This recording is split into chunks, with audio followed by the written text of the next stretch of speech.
Voodoo is the compromise between African Udon and Catholicism. That's what voodoo is. Somehow we're connected to this experience beyond just being taken casually. This is made with love for us by a non-physical, very high-order intelligence.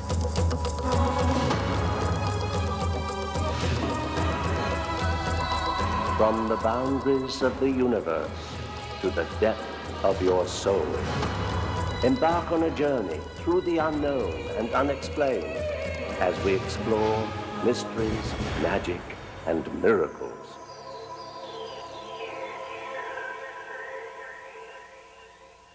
Hello and welcome, I'm Patrick McNee. It's a day for unique arts. Artwork influenced by alien encounters, designs that magically appear in fields of grain, and the mystical art of an ancient religion. Voodoo is generally perceived as tribal black magic practiced in primitive cultures. Images of pin-struck dolls and zombie creatures pervade our thinking.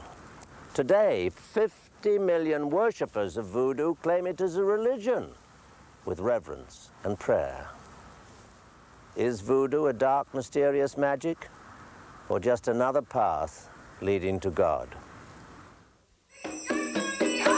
Worshippers of voodoo believe that the work of their gods appears in every facet of daily life, and that pleasing the gods will gain them health, wealth, and spiritual contentment. Brandy Kelly, director of the Voodoo Museum in New Orleans, has studied this religion intensively. Voodoo is the compromise between African Udon and Catholicism. That's what voodoo is.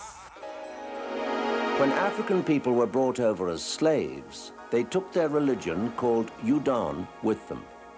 Although the slaves were forced by Catholic missionaries to adopt Catholicism as their new religion, they still prayed to their ancient spirits behind closed doors.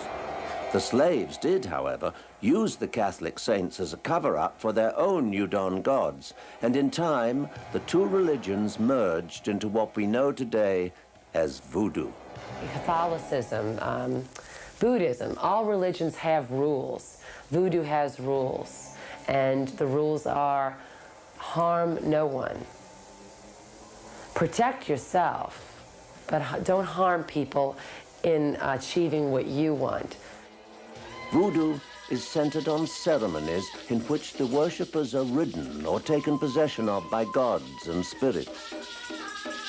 It's not an evil religion. There's no Satan in voodoo. A lot of the things in this religion might look spooky or strange to someone that didn't understand them, but they are here for more than spooky effect. They symbolize things.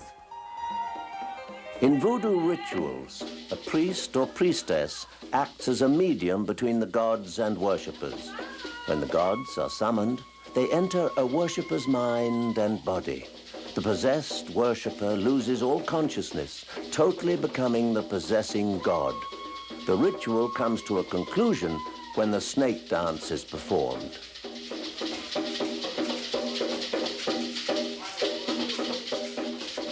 It's a very significant part of the ritual. It's not just done to look scary. The snake symbolizes Damballa, who is the most worshipped and sacred symbol in voodoo. Eshu is the guardian of the crossroads and the more childlike spirit of the gods. He accepts offers like cigars, candy, pennies, and rum. If you cross Eshu, he can throw stones in your path, so to speak. Things like losing your car keys, people here say that's Eshu. But if you offer him what he likes, then he can clear your path of obstructions and make you have a much better time at what you're trying to achieve. The god of the cemeteries is Baron Samedi, who represents the ancestors. Without your ancestors, you would not be here today. Without their sacrifices, you would not be here today.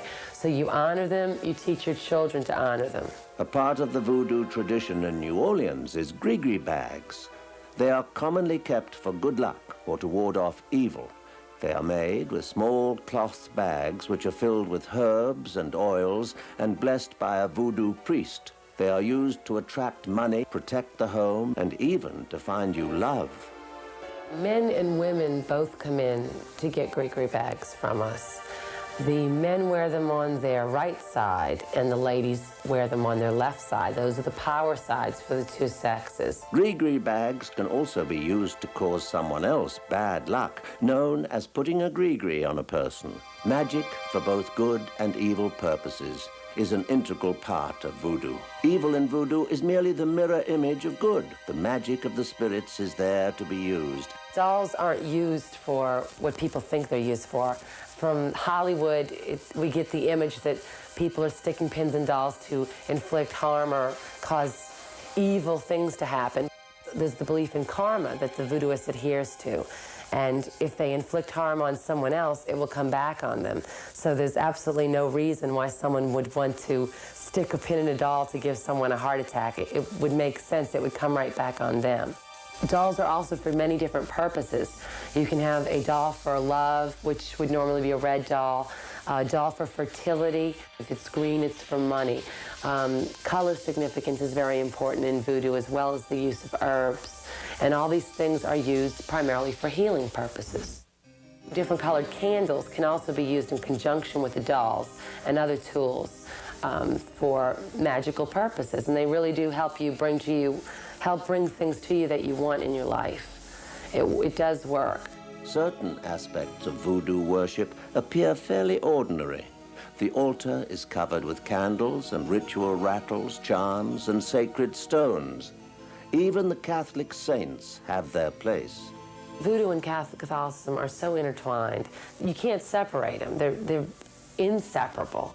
Buried in the St. Louis Cemetery is Marie Laveau, the powerful New Orleans voodoo queen of the 18th century. Today, voodoo worshippers still leave offerings of food, money, and flowers at her grave. The cemetery is quite small, but even so, the tomb seems to appear out of nowhere when walking among the crypts. According to legend, Marie still makes personal appearances, frequenting the areas around the cemetery, the old French Quarter, and her voodoo haunts. When people ask me, does voodoo work? It's like asking me if Catholicism works. It's a religion. It's not just the magical practices associated with the religion.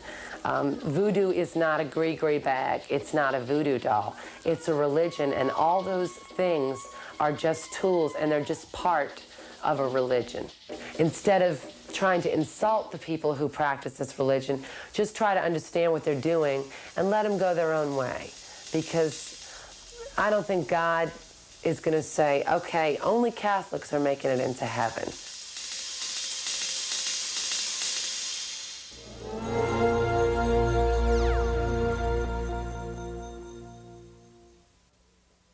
Close encounters of the fifth kind is a subject more people are talking about. But not everyone believes stories of contact or abduction by extraterrestrials. Are they made up, or are some people really communicating with beings from another dimension? Not shaken by such experiences, two men have turned theirs into careers. Artists from different eras have depicted images from people to impressions to dreamlike visions.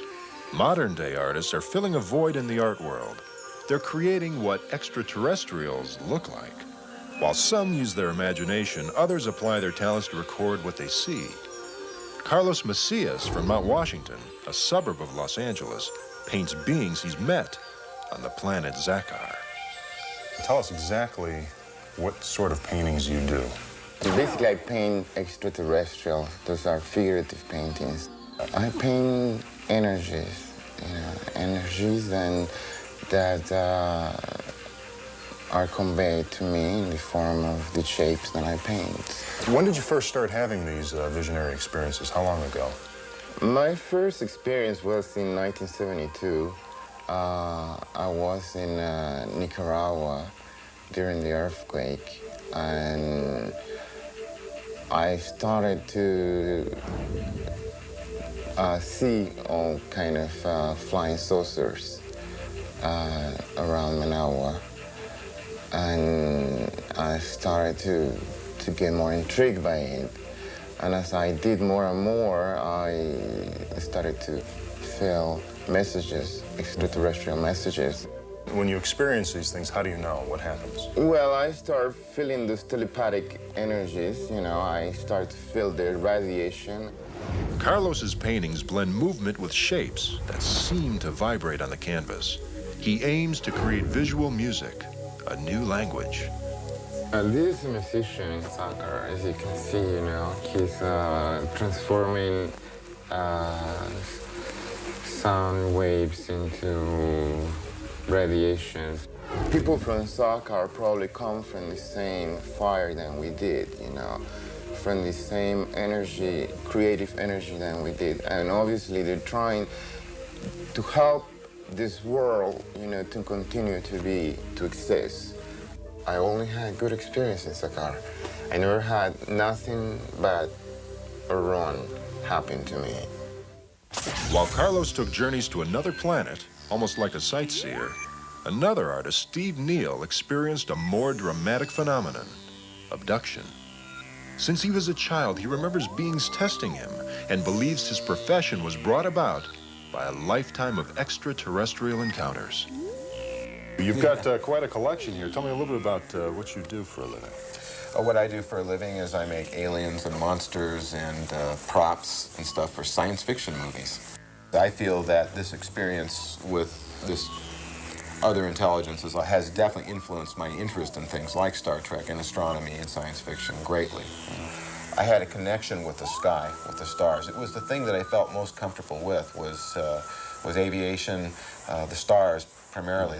When I was a little kid, I didn't even feel right about my physical form. That felt odd to me, and my surroundings felt odd, and my parents didn't seem like my parents to me. And these are very, very crazy things. A lot of times, how it works is that you'll remember a dream. Now, I remember dreams going all the way back into childhood, just like they happened yesterday, because they were so traumatic and they were so vivid that I now believe that they were actual conscious memories, and that's why I remember them so well. Why do you think you were abducted? Well, that's always a difficult question to answer. My answer is very, very crazy, you know, as well as a lot of other people feel that somehow we're connected to this experience beyond just being taken casually from our bedrooms or our cars to see, gee, what a human being is like. In actuality, that somehow we're part of their culture and that we're here in this form to basically influence the culture from within the inside and to watch it. Do you feel you belong more with them than you do with us? I have to admit that I do, actually, yeah. And they tell me that when this is done, whatever it is I'm doing down here, whatever it is we're all doing down here, all the millions of people who claim this, is that we get to go home after this. What do these beings look like? Well, they're quite classic as far as a classic description is concerned. They're large-headed, black-eyed, very much kind of like the Close Encounters type image. Are they all similar? Are there different races? They seem to be similar within the black-eyed ones, which some people refer to as grays. I don't, but for that type, there's a large one, usually about 5 foot tall. That one has the most intimate dealings with the person involved, with the individual who's having this experience. The smaller ones, which resemble the larger one, were about 3.5 foot to 4 foot, and they generally seem to be more like drones.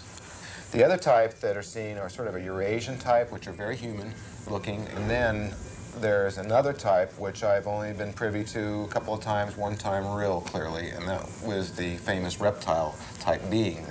As in the film 2001, they have been here since the very beginning, influencing our evolution. In fact, they have gone as far as to say, like in 2001, before that they actually created the life on this world, that they seeded this world.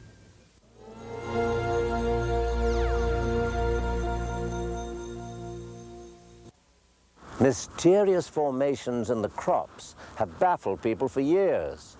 It seems that the more we learn about crop circles, the more questions arise about them.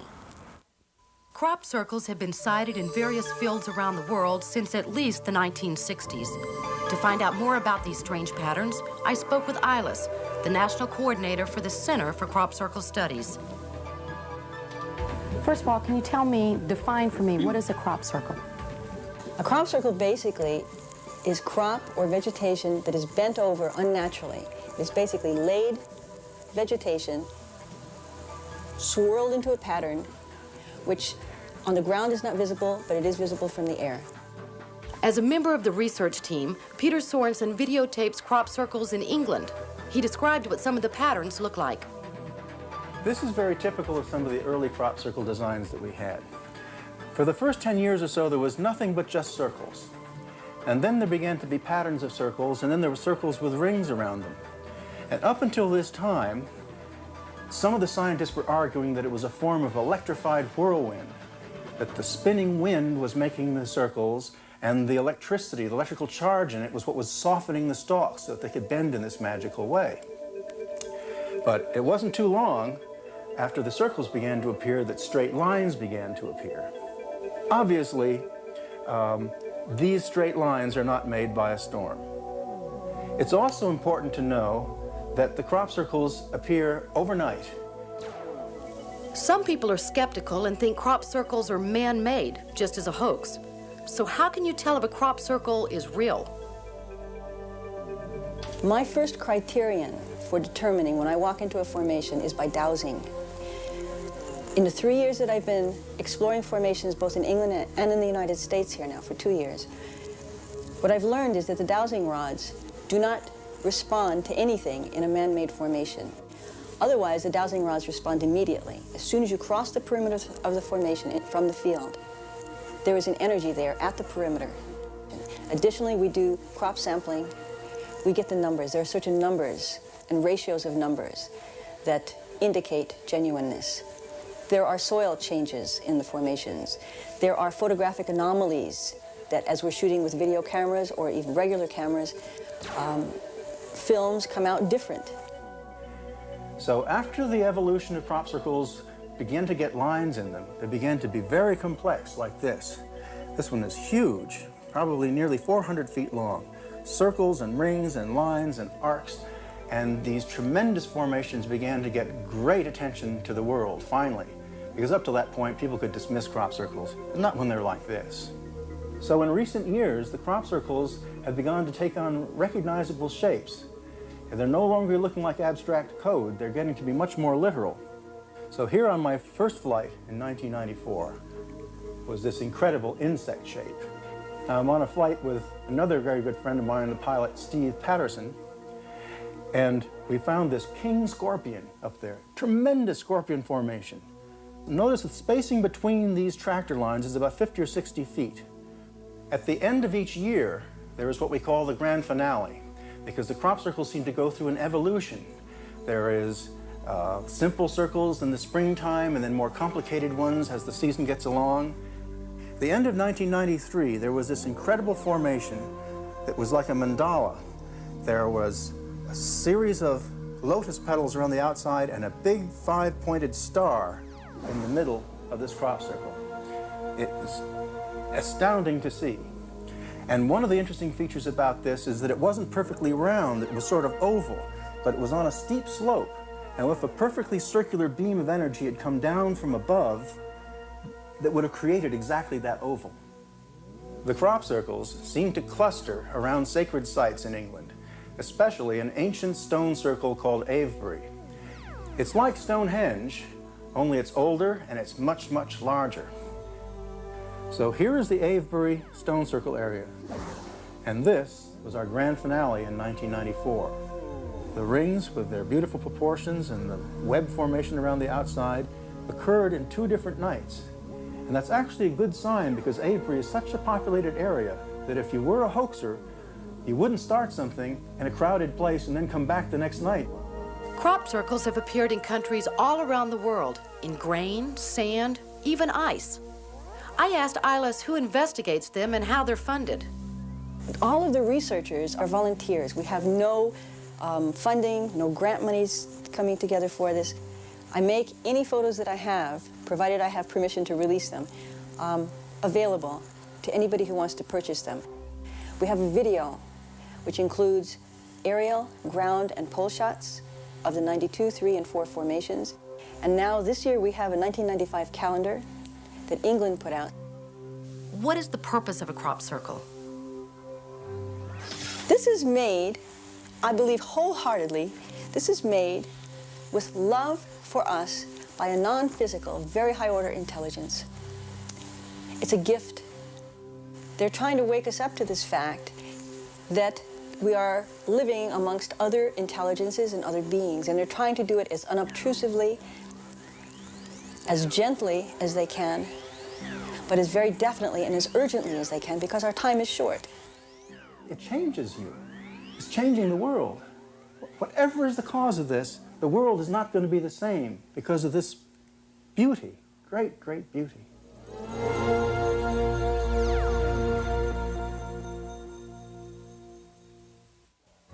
You just never know when or where the next mystery will crop up. I'm Patrick McNee. Join me next time for more mysteries, magic, and miracles.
In every facet of daily life, and that pleasing the gods will gain them health, wealth, and spiritual contentment. Brandy Kelly, director of the Voodoo Museum in New Orleans, has studied this religion intensively. Voodoo is the compromise between African Udon and Catholicism. That's what voodoo is. When African people were brought over as slaves, they took their religion, called Udon, with them. Although the slaves were forced by Catholic missionaries to adopt Catholicism as their new religion, they still prayed to their ancient spirits behind closed doors. The slaves did, however, use the Catholic saints as a cover-up for their own Udon gods, and in time, the two religions merged into what... Voodoo is the compromise between African Udon and Catholicism. That's what voodoo is. Somehow we're connected to this experience beyond just being taken casually. This is made with love for us by a non-physical, very high-order intelligence.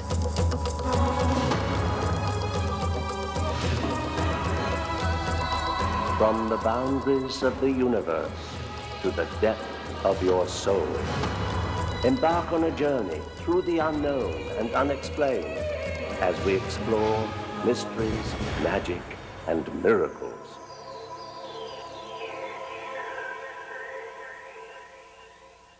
Hello and welcome, I'm Patrick McNee. It's a day for unique arts. Artwork influenced by alien encounters, designs that magically appear in fields of grain, and the mystical art of an ancient religion. Voodoo is generally perceived as tribal black magic practiced in primitive cultures.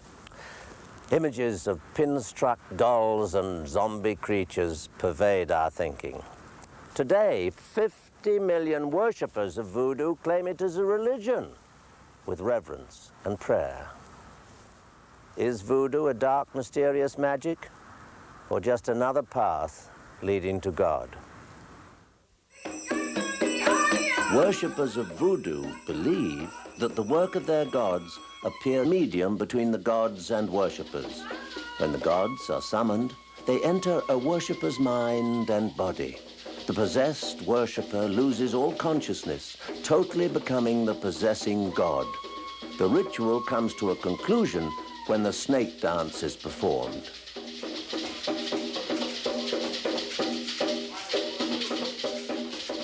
It's a very significant part of the ritual. It's not just done to look scary. The snake symbolizes Damballa, who is the most worshipped and sacred symbol in voodoo. Eshu is the guardian of the crossroads and the more childlike spirit of the gods. He accepts offers like cigars, candy, pennies, and rum. If you cross Eshu, he can throw stones in your path, so to speak. We know today as voodoo. Catholicism, Buddhism, all religions have rules. Voodoo has rules, and the rules are harm no one. Protect yourself, but don't harm people in achieving what you want. Voodoo is centered on ceremonies in which the worshippers are ridden or taken possession of by gods and spirits. It's not an evil religion. There's no Satan in voodoo. A lot of the things in this religion might look spooky or strange to someone that didn't understand them, but they are here for more than spooky effect. They symbolize things. In voodoo rituals, a priest or priestess acts as a